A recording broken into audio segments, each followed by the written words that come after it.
بسم اللہ الرحمن الرحیم۔ ویلکم ٹو حکایت رومی۔ آج کا قصہ کچھ یوں ہے کہ مولانا فرماتے ہیں کہ ایک شخص کو خزانہ مل گیا اور بہت ساری رقم اس کے ہاتھ آئی، تو اس نے فٹافٹ اس کو خرچ کیا، بڑا داد و دہش سے اپنا رہن سہن کا زبردست بنایا، اپنے لوگوں کو دکھانے کے لیے بڑی بڑی دعوتیں، پارٹیز، اور جیسے ہوتا ہے کہ بڑے خرچے کیے، اور کچھ ہی عرصے میں وہ پیسے ختم ہو گئے۔ تو جب پیسے ختم ہو گئے وہ پھر غریبی میں آ گیا، تو اس کو اب سمجھ آیا کہ یہ میرے ساتھ کیا ہوا، مجھے اتنے پیسے ملے تھے اب گزر گئے، کیا ہوا۔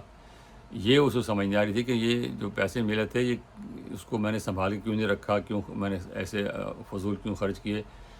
بس وہ یہی رونا روتا رہتا کہ مجھے پیسے نہیں، مجھے غریب کر دیا اللہ میاں نے، مجھے کیوں غریب کر دیا۔ پھر وہ اللہ میں سے دعا مانگتا تھا کہ مجھے اللہ میاں مجھے پھر خزانہ دے دے، مجھے پھر امیر کر دے۔ تو ایک دن اس کو خواب میں دکھایا گیا کہ تم اس طرح کرو کہ تم بغداد سے اٹھو اور قاہرہ چلے جاؤ، قاہرہ جا کے فلاں مکان میں فلاں جگہ پر خزانہ دفن ہے، تم وہ نکال لو۔ تو اس نے کہا چلو ٹھیک ہے، یہ بات تو ہوئی۔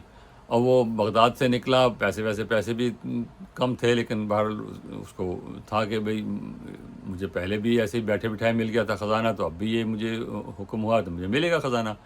تو چل پڑا بیچارہ، اور بڑی مشکل سے برے حال میں قاہرہ پہنچا، رات کا وقت تھا، وہاں پہنچ گیا۔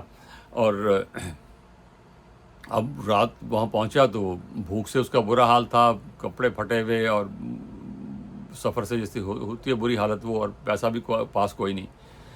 تو رات کو اس نے کھانے کے لیے نکلنا تھا اس کو، اور اس وقت قاہرہ میں شدید لا اینڈ آرڈر کا مسئلہ تھا، اور چوریاں بہت ہو رہی تھیں کیونکہ مالی طور پہ کچھ پریشانیاں تھیں۔ اور تو انہوں نے رات کا کرفیو قسم کی چیز ہے، آج کل کرفیو کہتے ہیں، وہ لگایا ہوا تھا، اور پولیس جو ہے گشت کر رہی ہوتی تھی، اگر کوئی شخص ملتا تھا اس کو پکڑ لیتے تھے۔ تو یہ گلی میں پھر رہا تھا بیچارہ کہ مجھے کہیں روٹی مل جائے، کہیں مجھے کچھ ٹھکانہ مل جائے۔ تو پولیس والے نے پکڑ لیا کہ تم کون ہو، اور اس نے بتانے کی کوشش کی تو پولیس والے جیسے کرتے ہیں اس کی پٹائی شروع کر دی انہوں نے۔ اور پھر اسے جب تفصیل سے بتایا کہ میں جی وہ بغداد سے آیا ہوں، اور مجھے جو ہے وہ اس طرح میرے پاس خزانہ تھا، اور مجھے پھر قاہرہ کا حکم ہوا ہے تو میں یہاں آیا ہوں، اور وہ سارا قصہ اس نے بتایا۔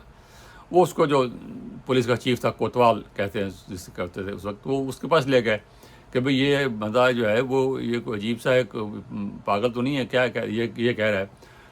تو اس کو خیر انہوں نے پولیس والوں نے اچھی پھینٹی وینٹی لگا دی اس کے بیچارے کو، اور کافی بری حال اس کی حالت کر دی۔ کوتوال کے سامنے لے گئے، کوتوال نے پوچھا ہاں کیا مسئلہ تمہارا۔ اس نے پھر وہی قصہ سارا سنایا، اسے کون سا مکان ہے، اسے ساری تفصیل بتائی کہ فلاں مکان ہے۔ تو کوتوال نے اس کی اور پٹائی کر دی کہ یہ تو پاگل ہے، اس کو۔ تو وہ کہہ نہیں، اس نے مکان، اس نے کہا ہاں یہ مکان ہے، یہ مکان ہے، اس نے مکان کو بتایا۔ اور کوتوال نے جب مکان بتایا تو کوتوال نے اس کی اچھی خاصی پٹائی کر دی۔ تو اس نے کہا کہ یہ مکان، تو کوتوال نے کہا یہ تو میرا مکان ہے، سرکاری مکان ہے میرا، تو وہاں تو کوئی خزانہ وزانہ نہیں، مجھے پتہ ہے۔ اور اس کی اتنی پٹائی ہو چکی تھی، اتنی اس کی بری حالت تھی۔ تو جب اس کی پٹائی ہو گئی تو اس نے کہا کہ مجھے خزانہ مل گیا۔ اس نے کہا تمہیں خزانہ کہاں سے مل گیا، پاگل ہو تم؟ اس نے کہا نہیں، مجھے پتہ چلے گا مجھے یہاں کیوں بھیجا گیا تھا۔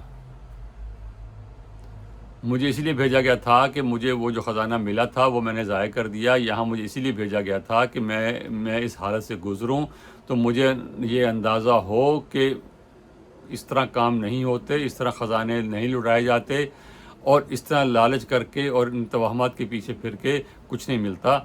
تو مجھے سمجھ آ گئی ہے، مجھے خزانہ مل گیا ہے، مجھے اسی خزانے کے لیے شاید بھیجا گیا تھا، تو میں بس اب واپس آتا ہوں، مجھے معاف کر دیا جائے۔ تو مولانا اس سے سبق یہ سکھاتے ہیں کہ ایک تو لالچ نہیں کرنا چاہیے، دوسرا اگر اللہ کی طرف سے کوئی نعمت ملتی ہے تو اس کو شکرانہ نعمت کے ساتھ خرچ کرنا چاہیے۔ اس کو اللہ تعالیٰ میں اڑائیں گے اگر، تو پھر یہی کچھ ہوگا جو اس کے ساتھ ہوا۔ اور ضروری نہیں کہ سب کو وہ ہدایت بھی وہی ملے جو اس کو آخر میں ملی ہے، اور اس طرح جوتے کھا کے ہدایت حاصل کرنا جو ہے وہ کوئی اچھا طریقہ بھی نہیں ہے۔ شروع سے اگر آپ صحیح راستے پہ چلیں تو زیادہ بہتر ہے۔